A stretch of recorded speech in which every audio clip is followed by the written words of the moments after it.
Assalamualaikum warahmatullahi wabarakatuh dan salam sejahtera. Apa khabar anda semua? Diharapkan anda sudah bersedia untuk kita meneruskan lagi pembelajaran kita pada kali ini. Untuk pembelajaran kita pada kali ini, kita akan mempelajari mata pelajaran Reka Bentuk Teknologi tahun 5 dengan unit 3, Asas Reka Bentuk Pengaturcaraan, iaitu dengan pembangunan pengaturcaraan dalam mikro pengawal. Dan tajuk kita pada kali ini iaitu mengenal pasti fitur antara muka perisian pengaturcaraan. Dan untuk standard pembelajaran, mengenal pasti fitur-fitur pada antara muka perisian pengaturcaraan dan menguraikan perkakasan yang akan digunakan bersama perincian pengaturcaraan. Dan seterusnya objektif pembelajaran kita pada kali ini, murid mengenal pasti fitur-fitur pada antara muka perisian pengaturcaraan serta menguraikan perkakasan yang akan digunakan bersama perisian pengaturcaraan. Baiklah sekalian, anda boleh buka buku teks RBT tahun 5 pada halaman 49 hingga 51. Mari kita lihat bersama-sama. Baiklah sekalian, pada pembelajaran yang lepas kita telah mempelajari mengenai asas pengaturcaraan, iaitu dengan kita mempelajari algoritma, pseudocode dan juga carta alir, di mana ketiga-tiganya sangat penting untuk kita menghasilkan set pengaturcaraan. Baiklah, pada kali ini kita akan mempelajari mengenai aplikasi ataupun perisian pengaturcaraan. Namun begitu, sebelum kita lebih pergi lanjut, kita hanya mempelajari pada kali ini mengenai fitur-fitur ataupun bahasa Inggeris sebagai features yang ada dalam aplikasi tersebut. Okey, baiklah. Terdapat pelbagai pilihan perisian berasaskan grafik yang sesuai dengan papan mikro pengawal yang digunakan. Rajah di bawah menunjukkan paparan antara muka bagi perisian pengaturcaraan berasaskan grafik.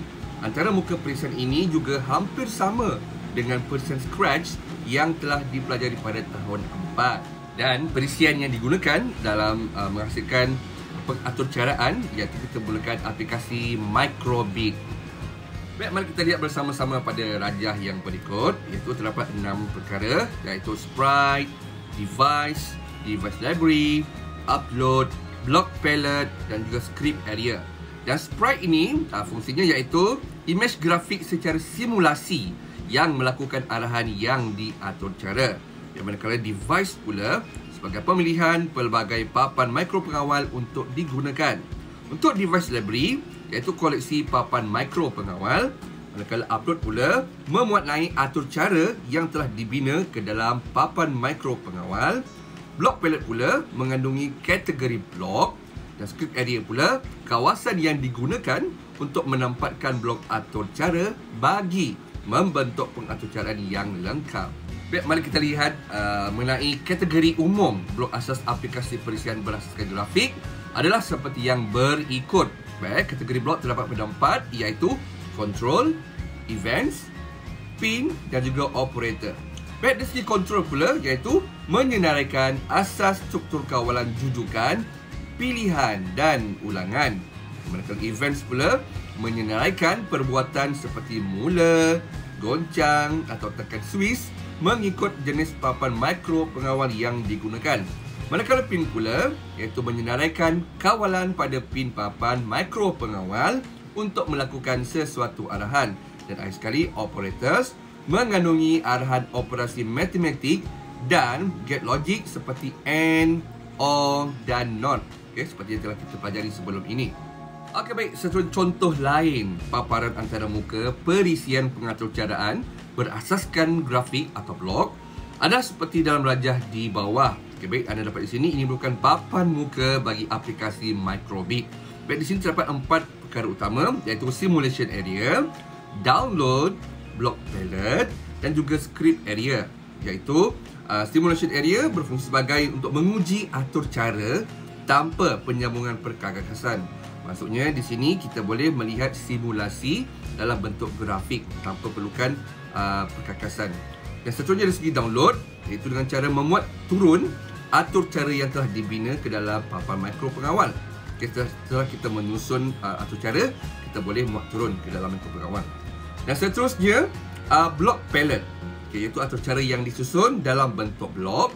Dan seterusnya script area, ruang blok atur cara yang boleh digabungkan menjadi satu arahan lengkap.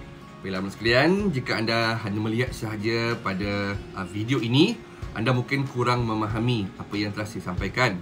Tetapi jika anda dapat melakukan secara hands-on ataupun secara terus, anda boleh lebih memahami mengenai aplikasi ini. Iaitu dengan cara anda boleh menggunakan komputer anda ataupun telefon bimbit anda. Okey, seperti yang kita sudah maklum, telefon bimbit mempunyai dua versi perisian, iaitu iOS ataupun juga Android, dan kedua-duanya anda boleh gunakan dengan cara anda pergi ke dalam laman sesawang microbit.org. Kemudian anda boleh memilih antara perisian telefon bimbit anda sama ada iOS ataupun Android. Kemudian anda klik memuat turun dan dia akan memuat turun aplikasi Microbit dalam telefon bimbit anda, dan anda boleh melakukan simulasi seperti ini. Dan kita akan melakukan amali pengatur cara ini pada pembelajaran yang akan datang.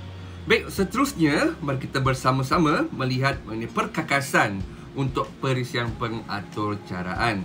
Mari kita lihat bersama-sama. Baik, yang pertama perkakasan yang diperlukan iaitu papan mikro pengawal yang berfungsi sebagai mengawal peranti elektronik berdasarkan atur cara yang dimuat turun ke dalamnya dan boleh menerima input, memproses dan mengeluarkan output. Baik, dan seterusnya perintang tetap, iaitu fungsinya untuk menghadkan arus elektrik. Seterusnya switch tekan, iaitu berfungsi memutuskan dan menyambungkan litar elektrik.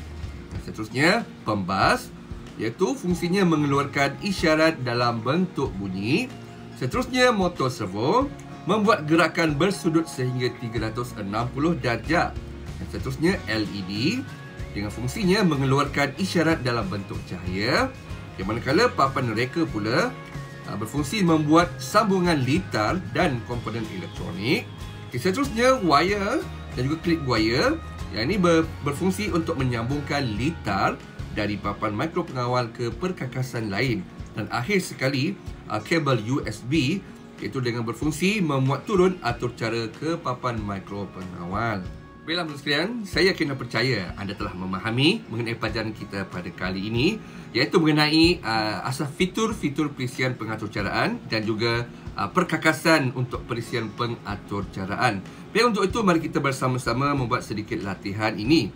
Baik, di mana berdasarkan pelajaran yang telah kita pelajari sebentar tadi, anda diminta untuk melengkapkan maklumat fitur antara muka perisian berikut. Jadi anda boleh melakukannya dalam buku tulis anda. Baiklah teman sekalian, saya akan percaya anda telah memahami mengenai pelajaran kita pada kali ini mengenai fitur antara muka perisian pengatur caraan. Kita akan bersua lagi pada waktu yang akan datang. Sekian wabillahi taufiq wal hidayah. Wassalamualaikum warahmatullahi wabarakatuh. Bye bye.